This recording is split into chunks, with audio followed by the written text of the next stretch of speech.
Hello everyone, welcome to Juvenile Gurukul Christmas to Full Marks 40 Days Board Prep Series है, जहाँ पे हम decode करेंगे SST स्कोर्स को क्लास 10 हिस्ट्री। ठीक है, यहाँ पे हम जितना भी तुम्हारे बैड मार्क्स है, कुछ भी है, वो सब तुम पीछे छोड़ दो, क्योंकि तुम्हारा पीयूष भैया है तुम्हें सब कुछ समझाने के लिए, सब कुछ बताने के लिए। ठीक है, गिफ्ट ऑफ क्रिसमस बोर्ड्स में full marks.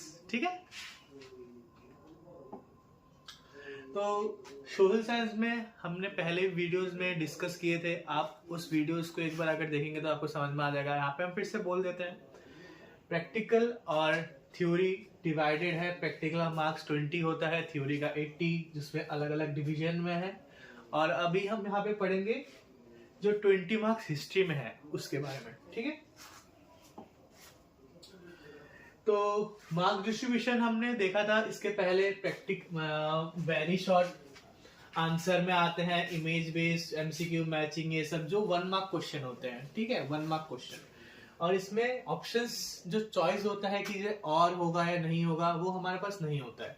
Okay, short type में होगा, 2 मार्क्स हो गया, 3 मार्क्स हो गया, जहां पे हम देखेंगे कि एक्सप्लेनेशन, एनालिसिस पूछेगा हमसे, जहां पे चॉइस कभी कभार होता है, कभी कभार नहीं होता।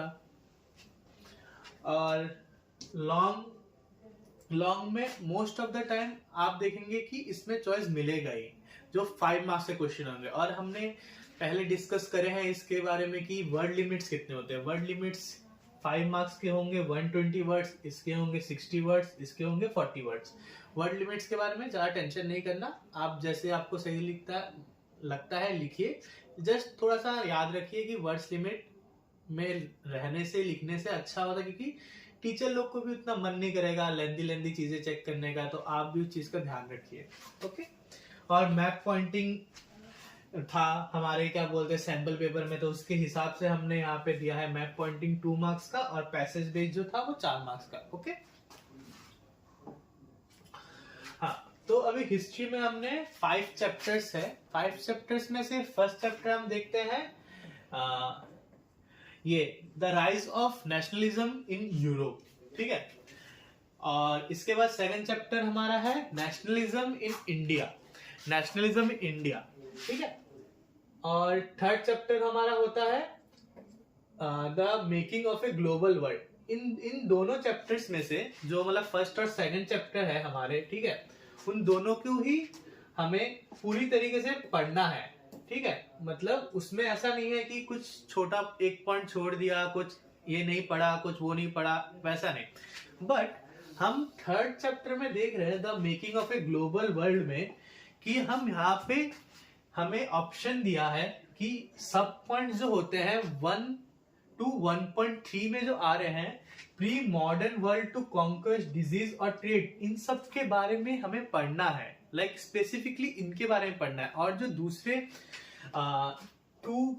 2 से 4.4 वाले जो सब पॉइंट्स है, उसको हमें नहीं पढ़ना है, क्योंकि वो इंटरनल असेसमेंट में यूज कर चुके हैं हम। मतलब उससे क्वेश्चन पूछा है इंटरनल असेसमेंट में, अभी हमें वो वाला चीज छोड़ देना है। तो यहाँ पे आपका एक बोल सकते हैं कि आपके लिए थोड़ा इजी हो गया, क्योंकि आपको सिर्फ कुछ चुनिंदा टॉपिक्स को पढ़ना होगा। ओके,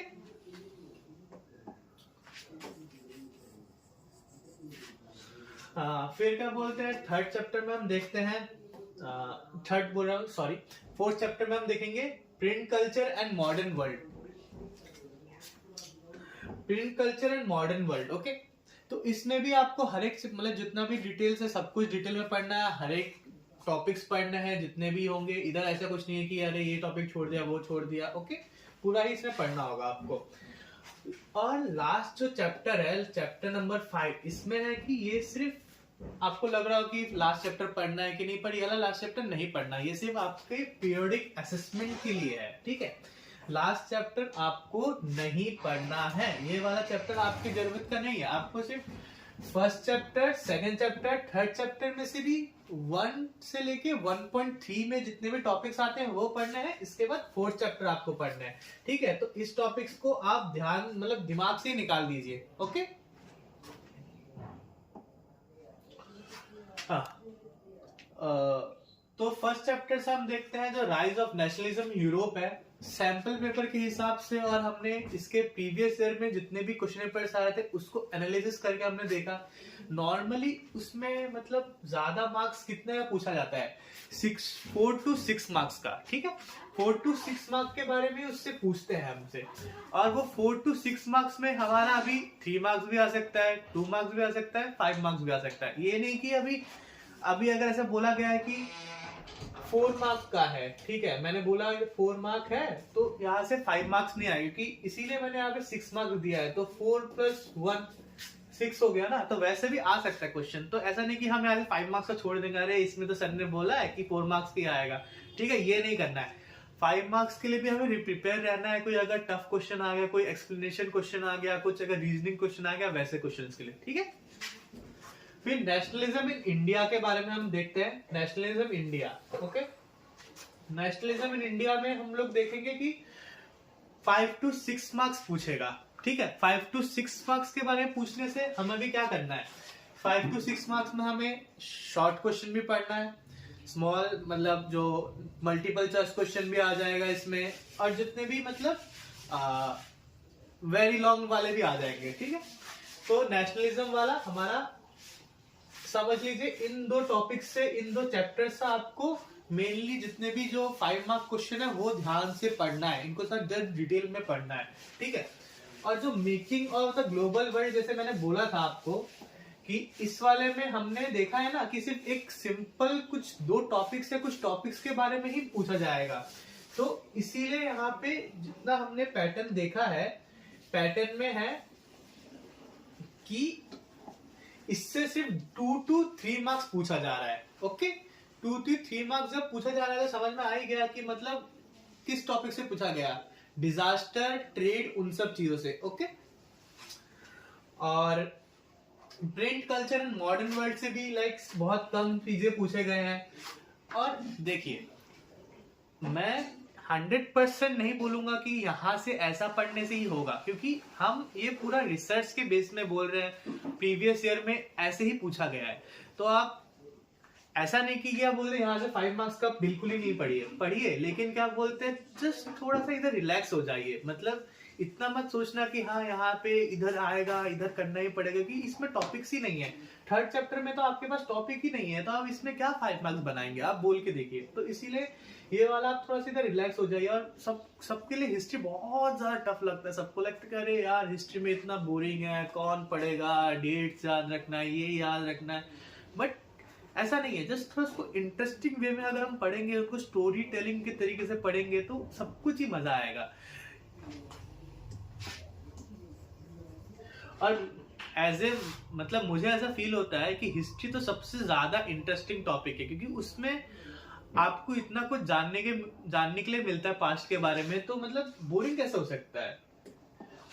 तो इसके बाद प्रिंट एंड कल्चर के बारे में हमने बात कर लिया था कि 2-3 मार्क्स के बारे में पूछेंगे। फिर क्या बोलते हैं, ग्लोबल वाला भी 2-3 मार्क्स आएगा, ठीक है। फिर मैप पॉइंटिंग में आते हैं। मैप पॉइंटिंग में 2 मार्क्स का पूछा जाएगा। अभी मैप पॉइंटिंग में मैप कहां से आएगा वो हम देखेंगे, ठीक है, बाद में हम उसको डिस्कस करेंगे। तो rise of nationalism in Europe में हम देखते हैं कि अभी तो हमने यहाँ पे देख लिया कि rise of nationalism in Europe से कितना मार्क्स का पूछा जाएगा, ठीक है। अभी देखेंगे कौन कौन सा टॉपिक्स पूछा जाएगा। आपके दिमाग में चल रहा है सर आपने तो बोल दिया मार्क्स, अभी बता दीजिए ना, थोड़ा सा अंदर का भी थोड़ा सा, तो वो भी हम बताएंगे। तो यहाँ पे हम देखेंगे फर्स्ट जो इम्पोर्टेंट टॉपिक है वो क्या बोलते हैं, हम देखेंगे कि जो इम्पैक्ट है फ्रेंच रिवॉल्यूशन का नेशनलिज्म यूरोप में, उसके ऊपर के बारे में, ठीक है, उसके ऊपर। फिर कॉन्सेप्ट में हम यहाँ पे बहुत सारे ऐसे कॉन्सेप्ट आते हैं, जैसे कि आपका आता है कि नेशंस के बारे में, ठीक है, नेशन क्या हुआ, फिर nation state, nationalism, liberalism, conservation, ये जितना भी मतलब वो है ना, उन सब टॉपिक्स को आपको ध्यान से पढ़ना है, ध्यान से समझना है, ठीक है। ये कुछ इंपॉर्टेंट टॉपिक्स आपको याद रखना है। आपको अगर आप ये सब टॉपिक्स याद रखोगे तो इसी से आपको क्वेश्चन बनेगा। लाइक एग्जांपल आप समझ लीजिए, explain what is national state, like explain this word, explain this term, ऐसा करके, ठीक है। तो आपको इधर से सब क्वेश्चन आंसर आपको इधर से मिल जाएगा, समझ जाएंगे क्या आने वाला है क्या नहीं। ओके,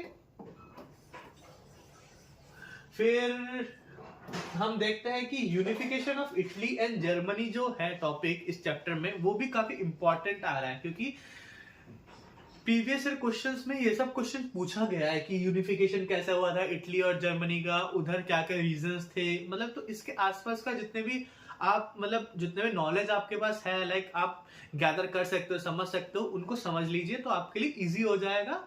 मतलब बनाना कुछ भी, अगर आपको कुछ ही पूछ लिया, समझ लीजिए आपसे पूछ लिया इटली के बारे में, कि इटली के बारे में स्पेसिफिकली पूछ लिया कि यूनिफिकेशन कैसे हुआ, तो आप प्रिपेयर्ड रहेंगे कि हाँ कैसे हुआ, क्या हुआ, किसने किया। ओके, फिर role of Mazzini, Cavour, Garibaldi and Bismarck, इन सब के बारे में हमें पढ़ना होगा। मेनली इन सब का रोल के बारे में हम अगर समझ लेते हैं तो हम जितने भी इनसे क्वेश्चंस आएंगे, कुछ भी आएंगे, हम सब समझ सकते हैं। ओके, तो सेकंड चैप्टर में जाते हैं, nationalism in India. First world war जो हुआ था उसका इम्पैक्ट इंडिया में किस लेवल में हुआ, तो वो देखेंगे। इकोनॉमिक और पॉलिटिकल इम्पैक्ट के बारे में पढ़ेंगे, ठीक है। दो इम्पैक्ट के बारे में पढ़ना है। फर्स्ट वर्ल्ड वॉर का इम्पैक्ट इंडिया में इकोनॉमिक और पॉलिटिकल चीजों में कैसे हुआ, कब हुआ और क्यों हुआ। ओके, फिर इसके बाद हम देखेंगे कि गांधीयन मूवमेंट जो था, गांधीयन मूवमेंट में आपने सुना होगा कि गांधी ने बहुत सादा मूवमेंट किए थे, जैसे कि नॉन कॉपरेशन मूवमेंट हो गए, खिलाफत मूवमेंट हो गया, फिर सिविल डिसओबीडियंस हो गया। तो जितने भी ये मतलब मूवमेंट उनने चलाया, जितने भी उनने आंदोलन किए हैं, उन सब के हमें पढ़ना है, उन सब के बारे में, फेस, स्ट्रेटेजीज, पार्टिसिपेशन। मतलब नॉन कॉपरेशन मूवमेंट में सिर्फ मैंने पार्टिसिपेट किया था या मेरे साथ और भी लोगों ने, वैसा पढ़ना है। लाइक तो मैंने, मेरे से मतलब कि मैं गांधी, मतलब जैसे गांधी जी ने सिर्फ पार्टिसिपेट किया था और भी उनके साथ लोग थे, ठीक है, वैसा मैं समझाने की कोशिश कर रहा हूँ। तो उसके बारे में ये पढ़ना है कि कितने लोग उनके साथ जुड़े थे, पूरा भारत जुड़ा था या नहीं, या फिर इसके बाद उनने क्या स्ट्रेटेजी किया था। ऐसा तो नहीं ना कि क्या गांधी जी का मन हुआ चल चलते हैं, ऐसा तो नहीं करेंगे ना। उनने सब कुछ स्ट्रेटेजाइज किया, फिर इसके बाद उनने सोचा हम यहाँ पे ब्रिटिश को हम वो कर सकते हैं कि हाँ हमारे यहाँ पे हक है, हमारा ये है वो सब, इसीलिए। तो फिर यहाँ पे हम देखेंगे कि रोल ऑफ पीजेंट्स के बारे में, ठीक है। रोल ऑफ पीजेंट्स, फिर वर्कर्स, ट्राइबल्स, इंडस्ट्रियलिस्ट और जितने बिजनेस क्लास होते हैं, ये हम किधर पढ़ रहे हैं, कौन से, इंडिया में, ठीक है। ये याद रखना, हम वर्ल्ड के बारे में नहीं पढ़ रहे, हम इंडिया के बारे में पढ़ रहे। ये वाला चीज हमेशा याद रखना है तुम्हें, कि जितना भी जो रोल है पीजेंट्स का उस टाइम पीरियड में क्या था इंडिया में, ओके। वर्कर्स का, ट्राइबल्स का, इंडस्ट्रियलिस्ट का, बिजनेस क्लास का, और स्पेशली ये वाला एक बहुत ज्यादा ही मैंने देखा है कि रिपीट हुआ है कुछ प्रीवियस ईयर क्वेश्चन पेपर्स में, वुमेन्स के बारे में पूछा गया कि वुमेन्स का क्या रोल था नेशनल मूवमेंट्स में।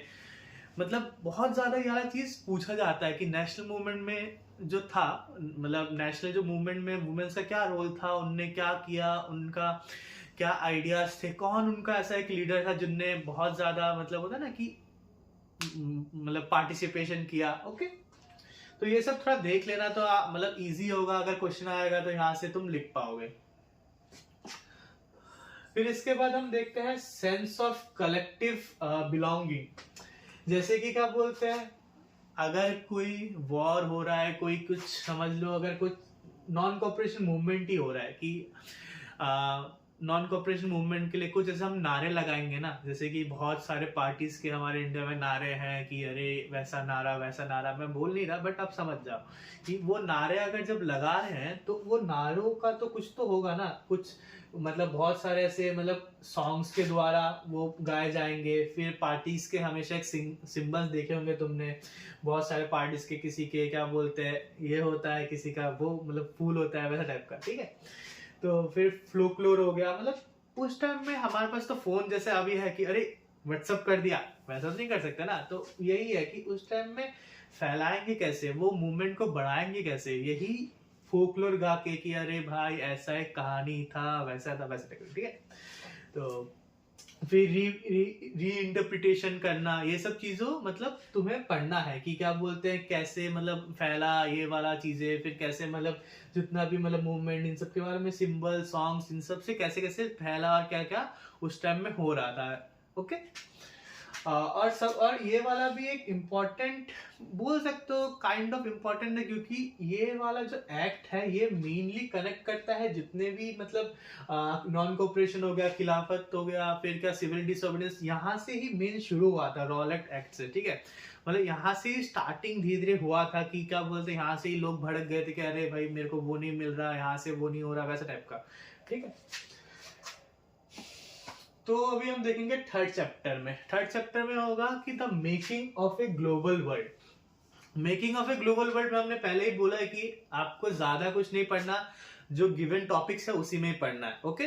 गिवन टॉपिक्स में हमने देखा जैसे कि जो प्री मॉडर्न मतलब वर्ल्ड है, तो उसमें हमारा जो अर्ली फ्लोज ऑफ ट्रेड है, movement of people, diseases and goods. Like अगर मैं एक चीज कुछ दे रहा हूं एक इंसान को, तो वो कैसे जा रहा है, उस चीज का मूवमेंट कैसे हो रहा है, ठीक है। मैं एक पेन तुम्हें दे रहा हूं, तो तुम इसको ऐसे ले रहे हो या कुछ तुम मुझे वापस दे रहे हो, उन सब के बीच में जो ट्रेड होता है ना, उन सब के बारे में पढ़ना है, ठीक है।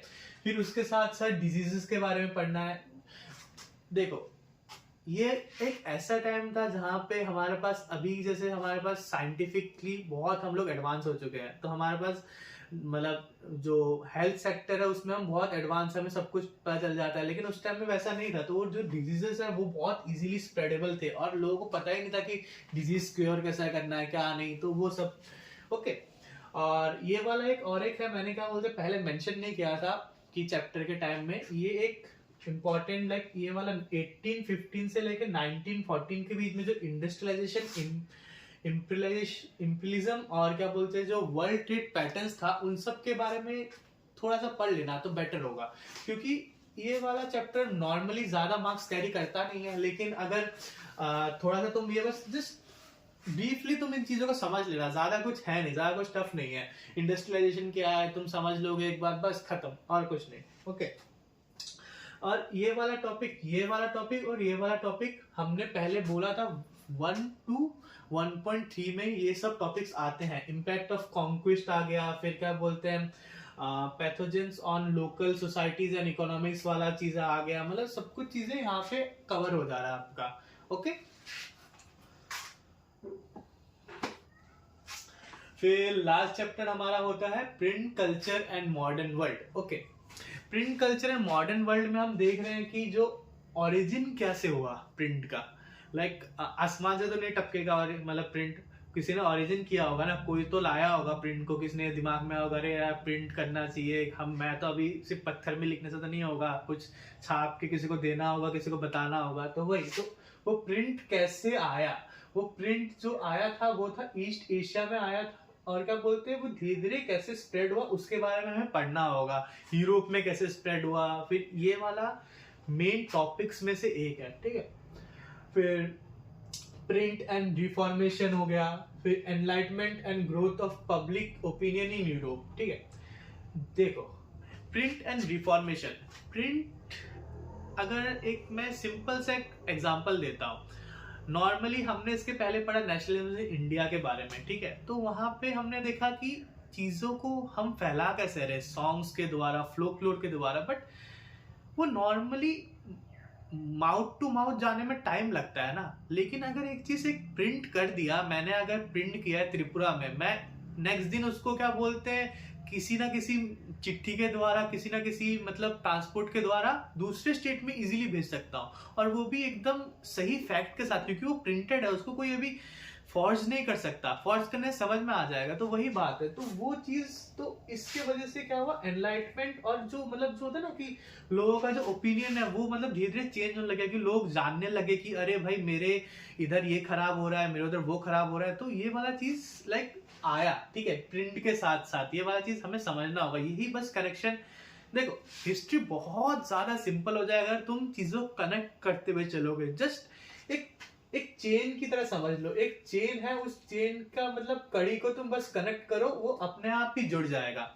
समझ में आया?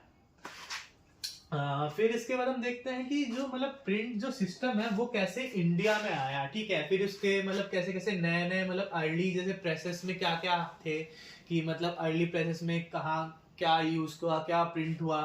फिर क्या बोलते हैं धीरे धीरे क्या डिफरेंट डिफरेंट लैंग्वेजेस में प्रिंटेड शुरू होने लग गए। पहले मतलब सिर्फ शायद हिंदी में होता होगा, फिर इसके बाद इंग्लिश में हुआ, फिर संस्कृत में हुआ, ऐसा करके। ओके, फिर इसके बाद धीरे धीरे प्रिंट के साथ साथ ही तो क्या बोलते हैं ग्रोथ होगा ना न्यूज़पेपर्स का। अगर क्या बोलते हैं, अगर तुम समझो कि अगर हमारे पास प्रिंट ही नहीं होगा तो न्यूज़पेपर कहाँ से होगा, समझ रहे हो ना। अभी किसी के पास तो जादू है नहीं कि क्या बोलते हैं उसने ऐसा जादू किया और वो कर लिया प्रिंट हो गया, नहीं ना। तो प्रिंट के साथ साथ ही न्यूज़पेपर का ग्रोथ हुआ और लोग चीजें जानने लगे। और हमने यहाँ पे मैंने बोला था ना कि growth of public opinion Europe, वो हुआ था न्यूज़पेपर्स, प्रिंटिंग जो चीजें हैं लोग जान रहे हैं, लोग सीख रहे हैं, लोग पढ़ रहे हैं। इसीलिए बोला जाता है ना कि लाइक जितना तुम पढ़ोगे, जितना तुम सीखोगे, उतना तुम्हें नॉलेज होगा, उतना तुम्हारा ओपिनियन अच्छा होगा, उतना तुम्हारा कॉन्फिडेंस बढ़ेगा। तो वही, तो यहाँ पे हम देख रहे हैं कि ग्रोथ हुआ, ठीक है, न्यूज़पेपर्स का, कि लोग का मतलब मांगे बढ़ गया कि हाँ हमें भी न्यूज़पेपर चाहिए, हमें भी चीजें जानना है। ओके, फिर यहाँ पे होता है कि print and nationalism in India, censorship and colonial control of the press, ठीक है। तो यहाँ पे देखो, अगर मैं एक चीज प्रिंट कर रहा हूँ, एग्जाम्पल ले लो, मैं प्रिंट करना चाह रहा हूँ, मैं किसी के बारे में बुरा बोल रहा हूँ, ठीक है, मैं एक इंसान के बारे में बुरा बोल रहा हूँ, तो तुम्हारे हाथ में कंट्रोल है, तुम अपने आप को ब्रिटिश समझ लो, ठीक है, तुम्हारे हाथ में कंट्रोल है। तुम्हारे दोस्त के बारे में बुरा बोल रहा हूँ, ठीक है, ये समझ लो, तुम्हारे दोस्त के बारे में बुरा बोल रहा हूँ तो तुम्हारे हाथ में कंट्रोल है। तो तुम सुनोगे मैं तुम्हारे दोस्त का बुराई कर रहा हूँ? ऑब्वियसली नहीं। तुम्हारा दोस्त है, वो जिगरी दोस्त है, तो तुम मेरे को कंट्रोल करने का ट्राई करोगे। तो वही चीज क्या कर रहा था, सेंसरशिप के द्वारा ला रहा था। लेकिन जैसे ही मतलब कि कोई भी कॉलोनियल, समझ लो कॉलोनियल कौन, ब्रिटिश लोग, ठीक है, तो वो लोग क्या कर रहे थे कि ब्रिटिश को जैसे ही क्या बोलते न्यूज़पेपर्स, मतलब जितने भी मतलब प्रिंटिंग जो भी है, प्रेसेस जो भी, वो लोग बुराई कर रहे हैं उनके बारे में। तो उनको लगा कि यार हमारा बुराई कैसे कर सकता है, रुक तेरे को दिखाता। तो भाई, तो कॉलोनाइजेशन मतलब वो लोग कंट्रोल करने लग गया, ठीक है। तो ये वाला टॉपिक हमें पढ़ लेना है, ज्यादा कुछ नहीं है, बहुत इजी है, एक बार जस्ट देख लो वापस से कि क्या क्या है, खत्म। हाँ, तो हमने बोला था ना कि मैप पॉइंटिंग हम इसके लास्ट में देखेंगे। तो मैप पॉइंटिंग में पहले से ही टॉपिक्स दिया हुआ है, तुम्हें कुछ ऐसा ढूंढना नहीं है, कुछ नहीं, हमने मतलब पूरा आराम से निकाला है आप सबके लिए, आराम से देखो। नेशनलिज्म इंडिया से एक टॉप मतलब जितने भी पॉइंट्स है, जैसे कि क्या बोलते हैं 1920 में कोलकाता सेशन कहाँ पे हुआ था, ठीक है, वो देखना है। फिर क्या 1920 का नागपुर वो वाला सेशन कहाँ पे हुआ था, सत्याग्रह मूवमेंट, जितने भी चंपारण, ये सब वो जगह बस आप लोग को देख लेना। जितने भी यहाँ पे टॉपिक्स डिस्कस किए गए हैं, जैसे कि डांडी मार्च हो गया, डांडी मार्च काफी पूछा गया है तो इसको ध्यान रखना, ठीक है। फिर क्या बोलते हैं जलियनवाला बाग जैसे होगा, वो वाला टॉपिक भी हमारे लिए इंपॉर्टेंट हो जाता है, ठीक है। तो मैप पॉइंटिंग में जितने भी यहाँ पे टॉपिक्स दिए हैं वो आपको मैप पॉइंटिंग में आपको ध्यान से पढ़ना है, कर लेना है एक बार। एक और आपको लग रहा है कि मैप कैसे मिलेगा, कहाँ मिलेगा, क्या मिलेगा, तो यहाँ पे एग्जांपल दिया आपको, ऐसा एक मैप मिलेगा, उसमें आपको 2 मार्क्स पूछा है ना हिस्ट्री से, तो आपको यहाँ से A B दिया जाएगा, तो उसी में ही आपको मार्किंग करना है कि यहाँ पे आप लिख लोगे चंपारण ऐसे करके, ठीक है। फिर यहाँ पे अगर आपको लगता है कि यहाँ पे जलियनवाला बाग का वो हुआ था तो यहाँ पे ऐसे लिखोगे, ओके। तो इसी में आपको मार्किंग करना है, ठीक है। तो ऐसे आपको एक मैप मिलेगा, वो आपका अटैच रहेगा आपके आंसर शीट के साथ ही। तो कोई कंफ्यूजन तो नहीं है ना इसके बाद मैप रिलेटेड। और मैप का मैंने पहले ही बोला है कि मैप आप मतलब यहाँ पे जो दिया गया है जितना भी टॉपिक्स है उन्हीं में से ही आएगा हिस्ट्री का, ठीक है, आपको कुछ एक्स्ट्रा नहीं पढ़ना है। तो यहाँ पे ये भी खत्म होता है।